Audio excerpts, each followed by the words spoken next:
Hello everyone, good evening and welcome back to the channel Shreeji study centre, जो आपके लिए लाया है एमसीक्यू की सीरीज पेपर 1 की, जो हमने पूरी सीरीज चला रखी है पीवाईक्यू की, यूजीसी नेट पेपर 1 की।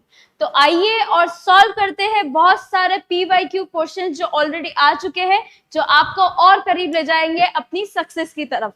तो स्टार्ट करते हैं with the first question of today, that is in front of you. To perform t-test, which of the following software can be utilized?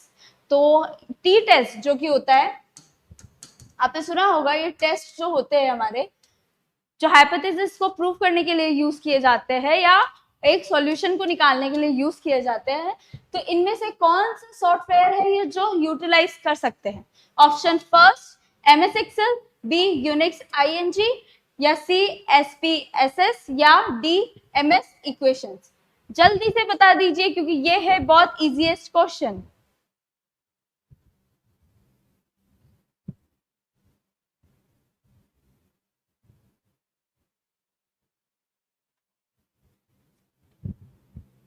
जी हाँ, अब तक तो आपने कर दिया होगा। पहले मैं ये बताना चाहती हूँ टी टेस्ट होता क्या है।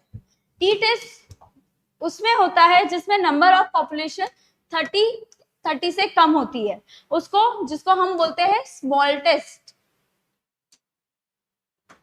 ठीक है, इन चीजों को आप जब निकालते हैं उसके लिए जो सॉफ्टवेयर आता है that is your MS Excel and SPSS. ठीक है, statistical package of social science. ठीक है, चलिए आइए, आई थिंक ये बहुत इजी होगा आपके लिए। एमएस एक्सेल और एसपीएसएस, ए और सी जिसमें आंसर है आपका। ठीक है, that is your third option, a and c. Moving to the next question. Okay, what is the full form of MOODLE, module and open source की बात कर रहा है, open source learning management system, LMS। इसकी हमने कल ही बात की थी, तो बताइए इसका क्या फुल फॉर्म होगा?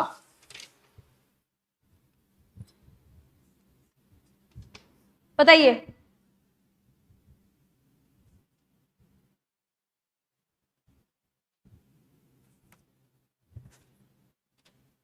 ठीक है, अब तक तो क्रैक कर लिया होगा। ठीक है, इसका आंसर है second, that is modular object oriented dynamic learning environment. ये ओपन लर्निंग के लिए जो होता है सबसे बेस्ट यूज किया जाता है, एलएमएस। ठीक है, जो लर्निंग मैनेजमेंट सिस्टम है उसके अंदर मॉडल जो है वो आपका काफी ज्यादा यूज में आता है as an open learning. Okay, moving to the next question.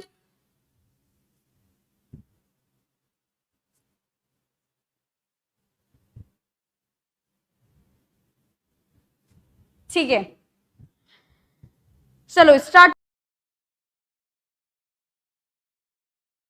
either a DVD RW or DVD R। ठीक है, which of the following statements are true about these storage devices? बताइए इसमें से कौन सा होगा? ए बोल रहा है both DVD R and DVD RW are read only।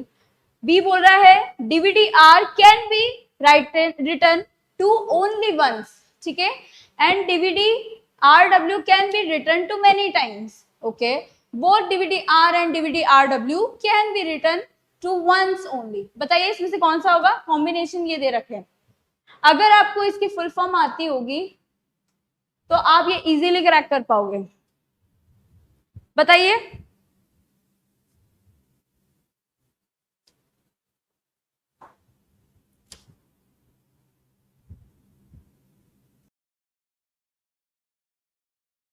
DVD की जब हम बात कर रहे हैं तो ये आपकी डिस्क होती है। ठीक है, ओके, तो इसके अंदर आप जब RW की बात कर रहे हैं तो ये रीराइटेबल है,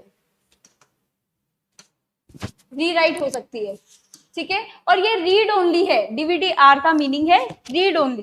तो ये जो दो ऑप्शन है अलग अलग होंगे। ये can be written to many times, yes, RW can be written many times.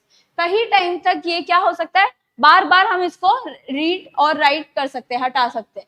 और डीवीडी जो आर है can be return to only once, एक ही बार, ये बस रीड ओनली डिस्क है, ठीक है। तो बी और सी जिसमें आपका करेक्ट कॉम्बिनेशन है, that is second option is your correct answer. I hope आप इसको क्लियर कर पा रहे होंगे, ठीक है। Moving to the next question. Yes, okay. Given below are two statement, मतलब ये वो आपका क्वेश्चन है जिसमें आपको फर्स्ट और सेकंड स्टेटमेंट को पढ़ते हुए बताना है कि कौन सा सही है और कौन सा गलत, या कौन सा गलत है कौन सा सही, कॉम्बिनेशंस बताने हैं, ठीक है। तो ये फर्स्ट बोल रहा है it is relatively easier to monitor and regulate water pollution caused by non point source than point source. क्या आपका जो वाटर पॉल्यूशन है मॉनिटर कर सकते हैं हम caused by non point source से आपका पॉइंट सोर्स तक? बताइए, नॉन पॉइंट से ज्यादा कर सकते हैं या फिर पॉइंट सोर्स से? कौन सा वाला आंसर सही है? और नेक्स्ट बोल रहा है non point source of water pollution may be Fairlie uniform and predictable through out the year. Is it true? इसका आंसर बताइए। ये जो आपका क्वेश्चन है ये आपको दिया गया है पीपल एंड डेवलपमेंट से, आपका एनवायरमेंट के जो क्वेश्चन होते हैं उसमें से दिए गए क्वेश्चन है ये, एंड मोस्टली ऐसे ही देखने को मिलते हैं क्वेश्चंस आपके। देखिए इसमें ये दोनों ही गलत है, both statement first and second are false. नहीं होता ऐसा, रिलेटिवली इजियर नहीं है मॉनिटर करना पॉइंट नॉन पॉइंट सोर्स के थ्रू, ठीक है। ये पॉइंट सोर्स होता ना कि पॉइंट सोर्स पहले आता और नॉन पॉइंट बाद में आता तो इट वुड बी करेक्ट, और इसकी जगह पॉइंट होता। Point sources of water pollution may be Fairlie uniform and predictable through out the year. तो नॉन पॉइंट उल्टा दे दिया आपको, क्या कर दिया, कंफ्यूज कर दिया, अपोजिट दे दिया, नॉन पॉइंट की जगह पॉइंट और पॉइंट की जगह non point. Okay, moving to the next question. Given below are two statements. One is labeled as assertion A and the other is labeled as reason R. ठीक है, तो A बोल रहा है तो जो क्योटो प्रोटोकॉल है आपका, ठीक है, exempted countries such as India and China from rolling back their greenhouse gases emission by about 5% below 1990 by 2012. पहला। फिर दूसरा, exemption was given to India and China as their contribution to total greenhouse gas emission of the world was insignificant in 1997. बताइए इसमें से कौन सा statement correct है? देखिए ये बात तो सच है कि क्योटो प्रोटोकॉल में एग्जेम्प्ट किया था कंट्रीज को जो ग्रीन हाउस गैसेस का चल रहा था, ठीक है, कि जो इमिट कर दिया आपको कब तक, 5% बिलो 1990 बाय आपको कब करना है, 2012 तक, ठीक है।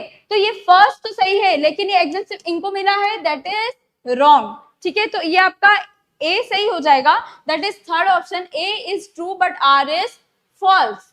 ओके, आई होप आपको क्वेश्चन समझ में आ रहे होंगे और इनका लेवल आप समझ लीजिए, सेम आपके PYQ में आ चुके थे, और ये आपके पीपल एंड डेवलपमेंट जो है उस सब्जेक्ट से उठाए गए कि जो सबसे ज्यादा हार्डेस्ट आपका पड़ता है सब्जेक्ट। ओके, मैं आपको एक इंफॉर्मेशन देना चाहती हूँ साथ ही कि हमारे यहाँ पे श्रीजी स्टडी सेंटर के यहाँ पे लाइव क्लासेस चलती है जिसमें आपके क्वेश्चन सीरीज चल रही है। जैसे 6 PM चलती है हमारे RS और रीट और CET की क्लास, जिसमें हमारी मैम लेती है क्लासेस। उसके बाद सर लेते हैं हिस्ट्री की क्लासेस 7 PM, और आपको पता ही है 8 बजे तो मैं आपसे मिलती हूँ with new questions of net. And the next is your geography class. Okay, 9 PM इसकी सीरीज आएगी, क्वेश्चन सीरीज। तो आप ये जो भी एग्जाम क्रैक करना चाहते हैं प्लीज ये सारे अटेंड कीजिए और अपनी तैयारियों को और बेहतरीन बनाएं विद MCQs। ओके, आ जाइए हमारे साथ थर्मल एनर्जी, ये जियोथर्मल एनर्जी का क्वेश्चन है, वही पीपल एंड डेवलपमेंट वाला है। Source of heat of geothermal energy are radioactive decay of unstable elements, second nuclear fusion, third है आपका मैग्मा, फोर्थ आ रहा है टेम्परेचर ग्रेडियंट इनसाइड अर्थ, या ई जो कि लास्ट है फिफ्थ ओशनिक सर्कुलेशन। बताइए ये तो बहुत इजीली क्रैक हो जाना चाहिए कि जियोथर्मल की एनर्जी किससे मिलती है, सोर्स ऑफ एनर्जी।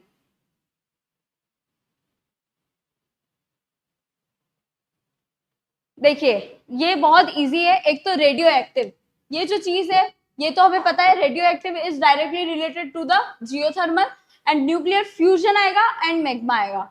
तो जो आपका ऑप्शन है ए, बी और C is your correct answer. ठीक है, आई थिंक ये इजी रहा होगा क्योंकि आपको पता है मैग्मा और ये न्यूक्लियर जो अर्थ हीट होती है इसकी वजह से हमारा जियोथर्मल पावर एनर्जी स्टार्ट होता है, जिससे आप इलेक्ट्रिसिटी सप्लाई कर सकते हैं या फिर कोई और भी एनर्जी रिलेटेड वर्क कर सकते हैं। Okay, moving to the next question. Again, thermal pollution usually influence from cooling systems of power plants or other industries, alters water temperature in a lake or a stream। ठीक है, second बोल रहा है humans also cause thermal pollution by altering vegetation cover and runoff patterns। बताइए इनमें से कौन से स्टेटमेंट आपके सही है और कौन से गलत।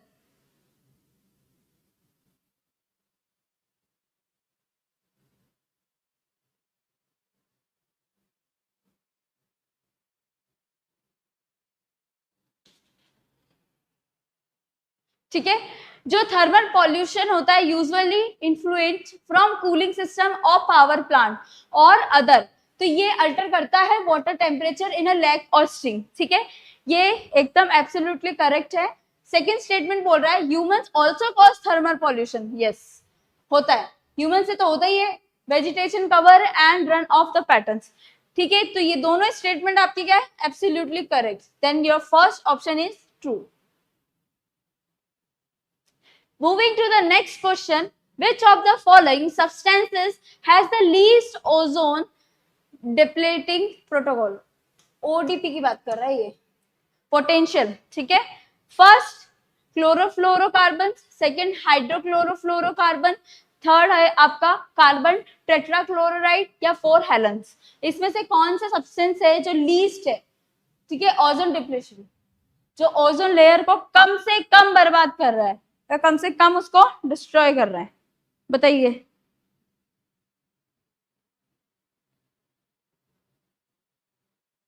जल्दी से बताइए, I am waiting for the answers.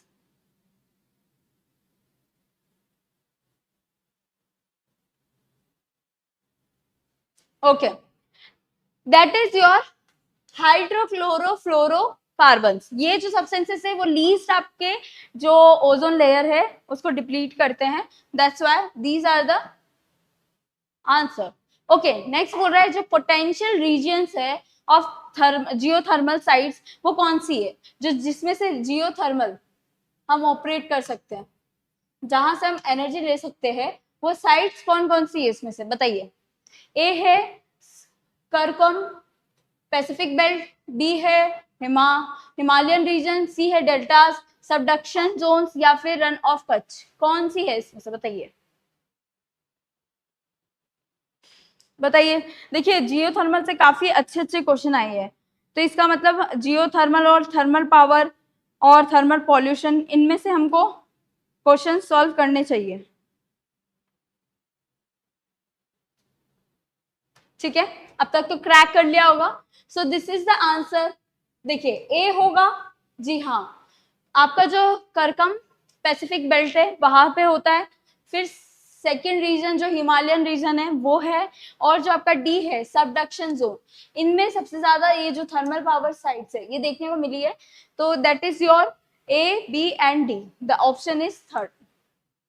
I hope you are getting the answers एकदम करेक्टली। ठीक है, अच्छे से कर रहे हो, आप समझ रहे हो और इन चीजों को सॉल्व करने की कोशिश कर रहे हो। देखिए तैयारी सब करते हैं, ठीक है, तो अगर आपको रियल में पास होना है तो उसकी प्रैक्टिस करना बहुत जरूरी है। कितना कोर्स दिमाग में डालोगे? कोर्स डाल दिया, सब कुछ कर दिया, पेपर 1 की सारी तैयारी करके बैठ गया, लेकिन प्रैक्टिस तो करना जरूरी है ना। तो इसीलिए PYQ इज वेरी नेसेसरी, जो आपकी प्रैक्टिस को दिखाता है कि कितना आप पानी में हो और कितना बाहर हो। ठीक है, तो दोनों स्टेटमेंट है, वापस वही लॉजिकल क्वेश्चन पूछ रहा है, और ये इस बार आया है इंडियन लॉजिक से question. According to the classical Indian logic, the psychological sequence also corresponds to the logical sequence. ठीक है, फिर सेकंड बोल रहा है the logical structure represents not how we ought to infer but how as a matter of fact we do infer. बताइए, logical reasoning में से question है, जल्दी से बताइए।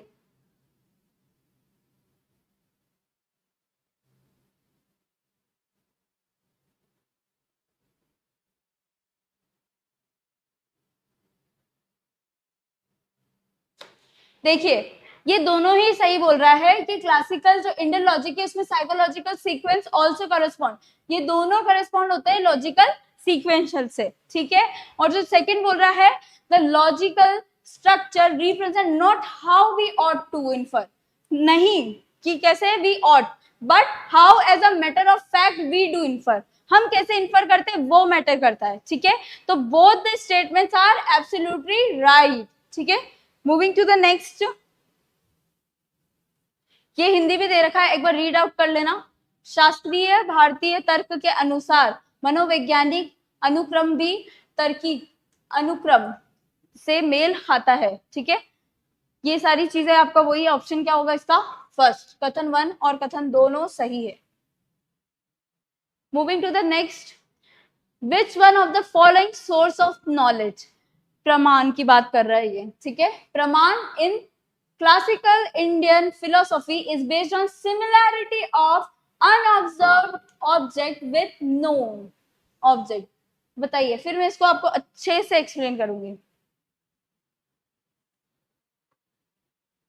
बताइए बताइए, बहुत इजी क्वेश्चन है ये इंडियन लॉजिक का, ठीक है। मोस्ट ऑफ द थिंग्स यहां से देखने को आपको मिलती ही मिलती है।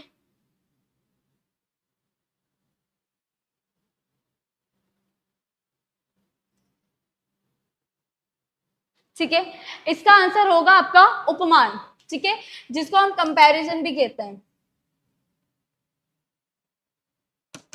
इसमें क्या होता है पता है आपको, जैसे कोई चीज आपने देखी नहीं हो, ठीक है, और आपको कोई इंसान समझाने की कोशिश कर रहा हो उस सोर्स ऑफ नॉलेज से उसके जैसा सेम दिखा के, ठीक है। जैसे मैं एक एग्जांपल लेती हूँ, कभी आपने मून को देखा है? नहीं देखा है, किसी ने नहीं देखा है, पर जो गए हैं उन्होंने देखा है, ठीक है। तो वहां से आपको अगर किसी को समझाना है कि मून कैसा दिखता है, जो वहां जाके आया है, वो आपको कैसे समझाएगा? किसी चीज से कंपेयर करके ही समझाएगा ना। जैसे कि इफ दे से कि जो मून में होल होते हैं, वैसे जो रेगिस्तान में हमारी जो है गड्ढे, जो दूर से देखने में लगता है वैसा वैसा लगभग सेम दिखता है। तो आप ऐसे ऐसे इमेजिन करोगे कि कैसे एक रेगिस्तान दिखता है और उसको फिर मून से रिलेट करोगे, तो आप कंपेयर करने की कोशिश करोगे, ठीक है। तो ये जो कंपैरिजन है ना, इसी को हम बोलते हैं उपमाना, उपमान, ठीक है। तो ये इंडियन लॉजिक में मोस्ट ऑफ द जो सोर्स ऑफ नॉलेज है ये कंपैरिजन से मिलता है हमें, न्याय से। ये न्याय स्कूल का है, ठीक है। आगे ये आ गया आपका, सीरीज बतानी है इसमें से आगे वाली, ये वाली, ये लॉजिकल का क्वेश्चन है आपका। In the following letter series what is the next term, मतलब ये जो पैटर्न दे रखा है इसके आने वाला आगे क्या होगा?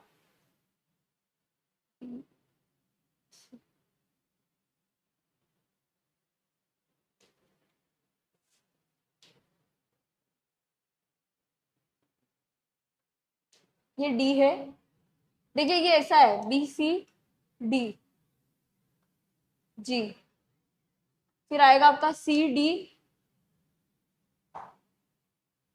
ई, फिर एच, और उसके बाद है ये D E H then I, ठीक है। ये इसको थोड़ा आप करेक्ट कर लीजिएगा, B C D G, C D E H और डी ई एच आई। तो जो नेक्स्ट सीरीज बनेगी वो क्या बनेगी आपकी, बताइए क्या बनेगी? डी ई एच आई, ठीक है। ये है सी डी ई एच। बताइए नेक्स्ट सीरीज क्या होगी इसकी, बहुत इजी है ये, बताइए। इनमें से ऑप्शन दे रखे आपको, E F I J, E F G I, E F G I, और एक दे रखा है डी ई एफ जे। बताइए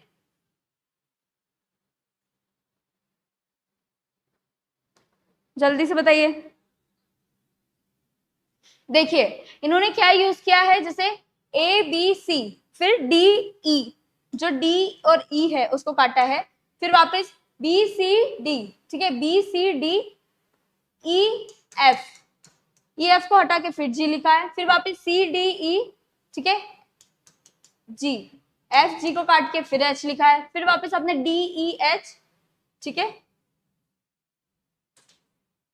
D E F, sorry D E F then I है एफ, ठीक है, बताइए क्या होगा। इसमें जी एच को काटा है ना। तो नेक्स्ट सीरीज कैसे बनेगी, हम हर सेकंड से स्टार्ट कर रहे हैं, तो ई एफ जी एच आई को काटेंगे और जे, जो आपका ऑप्शन है ई एफ जी जे, ई एफ जी जे, जी जे, ये वाला सेकंड वाला ऑप्शन है इसका, जी जे, ठीक है, ई एफ जी जे समझ में आ गया। दो दो लेटर्स को काट के फिर लास्ट वाले लिख रहा है ये, आई थिंक ये पैटर्न समझ में आ गया होगा, है ना, ठीक है। I hope you are getting the answers. Moving to the next जी, to infer rain in the past by perceiving muddy water in the pond, कहने का मतलब कि किसी पोन्ड में आपने देखा कि पूरा पानी है ना ऐसे मडी मडी एकदम गीला गीला हो रखा है, तो आपको लगा कि यार बारिश आई होगी, ठीक है, इस जगह बारिश आई होगी, तो is the question is to estimate the rainfall, आपने रेनफॉल को क्या क्या अनुमान लगाया कि हाँ बारिश आई होगी in the past by estimating the muddy water in the pond. तो अभी जो आप देख रहे हो वो तो मडी वाटर है, ठीक है, मतलब बारिश आके गई, ये आपने कॉज पहले देखा है, क्या देखा है पहले, कॉज, और फिर आपने मतलब पहले आपने क्या देखा है, सॉरी इफेक्ट देखा है, पहले आपने इफेक्ट देखा है, मड है पॉन्ड के अंदर, that is your first effect, फिर आपने कॉज पता किया तो क्या निकला, रेनफॉल। तो जिस केस में आप एस्टिमेट करते हो, ये कौन सा वाला अनुमान है जिसमें आपको ये पता चलता है कि पहले कॉज है और फिर रेनफॉल है, बताइए। दैट इज योर शेषावत, ठीक है, ये तीन टाइप के होते हैं, पूर्वावत, शेषावत और समानांतो शत, ठीक है। इसके अंदर क्या होता है कि पहले जो पूर्वावत की बात करते हैं तो पूर्वावत में पहले कॉज और फिर इफेक्ट आता है, शेषावत में इफेक्ट पहले आएगा फिर कॉज आएगा, और समानांतों में क्या होता है, एज इट इज, जो चीज जैसी है वैसी, ठीक है। ये तीनों आपके क्या है, आपके ये अनुमान के टाइप्स हैं, ऑन बेस्ड ऑफ व्याप्ति के बेसिस पे तीन टाइप से आपने डिवाइड कर रखे हैं, ठीक है। आई होप आपको ये क्लियर हो गया होगा, ठीक है, yes correct Deepika, Sheshawat is the correct answer, good. Next what will, ये है ना यूओ, आई है ये, है ना, और यहाँ पे आपको पता लगाना है, देखिए UOI डैश A, तो इसमें से कौन सा आपका, ये भी आपका लॉजिकल रीजनिंग से ये सीरीज वाला क्वेश्चन है, कौन सी सीरीज में से इसका करेक्ट आंसर है, क्या सीरीज बन रही है ये आपको पता लगाना है। यहाँ पे क्या आएगा बताइए, जल्दी से बताइए, मैं वेट कर रही हूँ।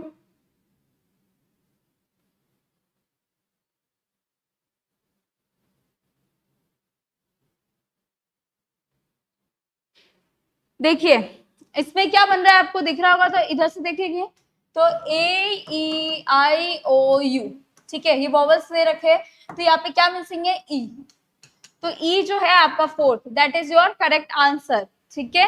आई होप आपको आ रहा होगा, हाँ very good, yes E is your correct answer. Choose the correct answer from the options given below, इसमें से कौन सा सही है बताइए, पूर्व मीमांसा, उत्तर मीमांसा, Buddhism and Jainism,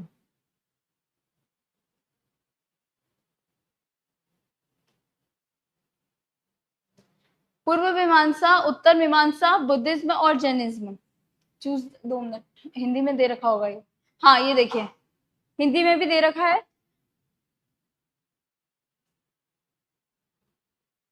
late me check this question.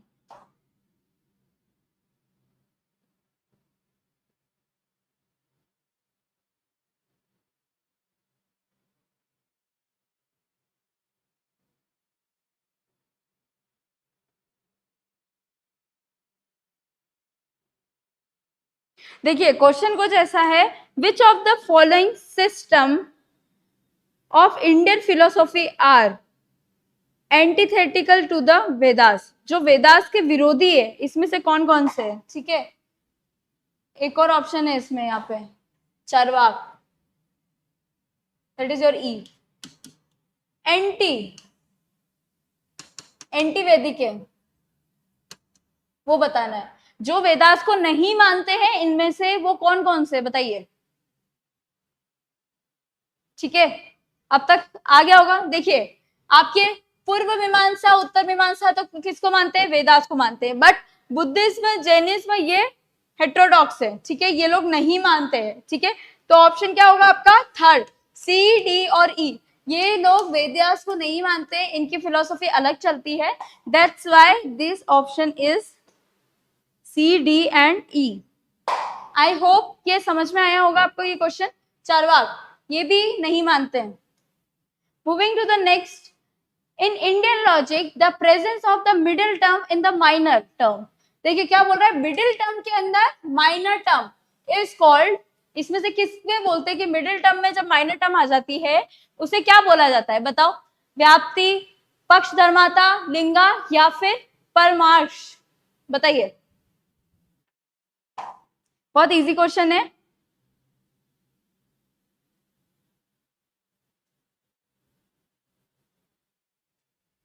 इसे बोलते हैं पक्ष धर्माता, ये तो पता ही है। जो पक्ष है आपका वो माइनर टर्म होता है, और जो धर्माता है इसका मतलब जब मिडिल टर्म आपकी माइनर टर्म में आ जाती है उसे पक्ष धर्माता बोला जाता है, ठीक है। आई होप आप ये इसको क्रैक कर पा रहे होंगे, और इस चीज को नोट कर लेना, ये सारे PYQ है जो बार बार पूछे गए।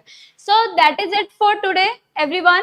आई होप आपको चीजें समझ में आ रही होगी, एंड हम कल फिर से डिफिकल्ट और ज्यादा डिफिकल्ट क्वेश्चंस लाएंगे PYQ के लेवल के हिसाब से। एंड पूरे जो क्वेश्चंस आ चुके हैं ऑलरेडी 2023 के, वही सारे क्वेश्चन को हम यहाँ पे रिपीट कर रहे हैं।